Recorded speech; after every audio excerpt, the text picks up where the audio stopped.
Hello friends, welcome to இது உங்கள் சமையல். இன்றைக்கி சூப்பரான ஒரு சட்னி தான் பார்க்க போகிறோம். ரொம்ப டேஸ்டியாக இருக்கும். இட்லி தோசைக்கு சூப்பராக இருக்கும். இந்த சட்னி செய்கிறதுக்கு தேங்காய், வெங்காயம், தக்காளின்னு எதுவுமே தேவையில்லை. ரொம்ப ஈஸியாக செஞ்சிடலாம். சரி வாங்க, இது என்ன சட்னின்னு சட்டுன்னு பார்த்துடலாம். ஒரு கடாய் எடுத்துக்கலாம். எடுத்துகிட்டு 2 டீஸ்பூன் மட்டும் நல்லெண்ணெய் சேர்த்துக்கோங்க. நல்லெண்ணெயில் எல்லாமே வறுத்து செய்யும் பொழுது டேஸ்ட்டு ரொம்ப நல்லாயிருக்கும்.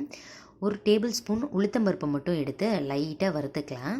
கலர் நல்லா சேஞ்ச் ஆகணும். நீங்கள் அப்படியே ஹை ஃப்ளேமில் வச்சு வறுத்துட்டிங்கன்னா வெளியெல்லாம் கலர் சேஞ்ச் ஆகிருக்கும், ஆனால் பச்சை வாசனை அடிக்கும். அதனால் லோ ஃப்ளேமில் வச்சு லைட்டாக வறுத்து விடுங்க.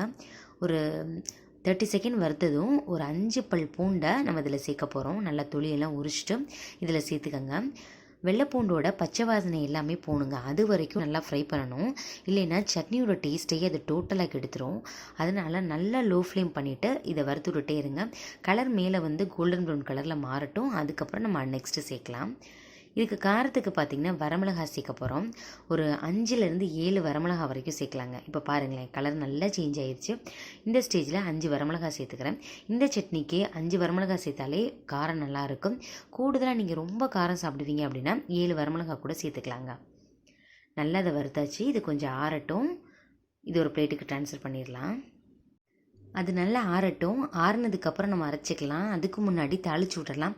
தாளிக்கிறதும் ரொம்ப இம்பார்ட்டன்ட்ங்க. தாளிக்காமல் நீங்கள் சாப்பிட்டிங்கன்னா நல்லா இருக்காது. அதே மாதிரி ஒரு 2 டீஸ்பூன் நல்லெண்ணெய் சேர்த்துக்கோங்க. சேர்த்துட்டு கடுகு, உடைச்ச உளுத்தம்பருப்பு இருக்கு இல்லையா, அது சேர்த்துக்கலாம். ஒரு வாசத்துக்காக தான் சேர்த்துட்டு அப்புறம் கறிவேப்பிலை கொஞ்சம் சேர்த்துக்கோங்க. கொஞ்சமாக பெருங்காயத்தூள் போதுங்க. அப்படியே ஸ்டவ்வை ஆஃப் பண்ணிடலாம். இது இப்படியே இருக்கட்டும். அரைச்சதுக்கப்புறம் இதை அப்படியே சேர்த்துடலாம். வறுத்தது எல்லாத்தையுமே மிக்ஸி ஜாரில் சேர்த்தாச்சு. ஒரு 2 கைப்பிடி பொட்டுக்கடலை, அப்புறம் ஒரு இன்ச் அளவுக்கு புளி, கல்லுப்பு இதை சேர்த்துட்டு கொஞ்சமாக தண்ணி சேர்த்து நல்லா நைஸாக அரைச்சிருங்க. இப்போது தாளிச்சோம் இல்லையா, அந்த இதில் சேர்த்துடலாம். பார்க்குறதுக்கே கலர்ஃபுல்லாக சூப்பராக இருக்குது. இதை உங்களுக்கு தேவையான அளவு தண்ணி சேர்த்து நல்லா கரைச்சிக்கோங்க. இல்லை நீங்கள் கெட்டியாக வச்சிடாலும் சாப்பிடலாம். அப்போதைக்கு சாப்பிட்ணோம்னா நல்லா தண்ணியாக கரைச்சிக்கோங்க. ரொம்ப டேஸ்டியாக இருக்கும். நீங்கள் எடுத்து சாப்பிட்டிங்கன்னா சாப்பிட்டுட்டே இருப்பீங்க. அந்த அளவுக்கு சூப்பராக இருக்கும்.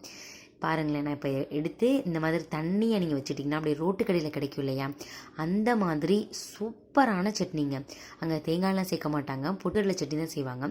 ரொம்ப டேஸ்டியாக இருக்கும். இது மேலே அப்படியே ஒரு 2 டீஸ்பூன் நல்லெண்ணெயை சேர்த்துட்டு சாப்பிட்டிங்கன்னா சுட சுட சூப்பராக இருக்கும்.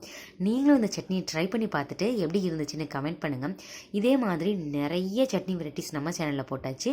நீங்கள் பார்க்கல அப்படின்னா டிஸ்கிரிப்ஷன் பாக்ஸில் அதையுமே லிங்க் தரேன், போய் பாருங்கள். இந்த வீடியோ உங்களுக்கு பிடிச்சிருக்குன்னு நினைக்கிறேன். பிடிச்சிருந்துச்சுன்னா இது உங்கள் சமையலுக்கு சப்ஸ்கிரைப் பண்ணுங்கள், லைக் பண்ணுங்கள், உங்கள் ஃப்ரெண்ட்ஸ் அண்ட் ரிலேட்டிவ்ஸ் கூட ஷேர் பண்ணுங்கள். ஓகே ஃப்ரெண்ட்ஸ், இன்னொரு இன்ட்ரெஸ்டிங்கான வீடியோவில் பார்க்கலாம். தேங்க்யூ, பாய்.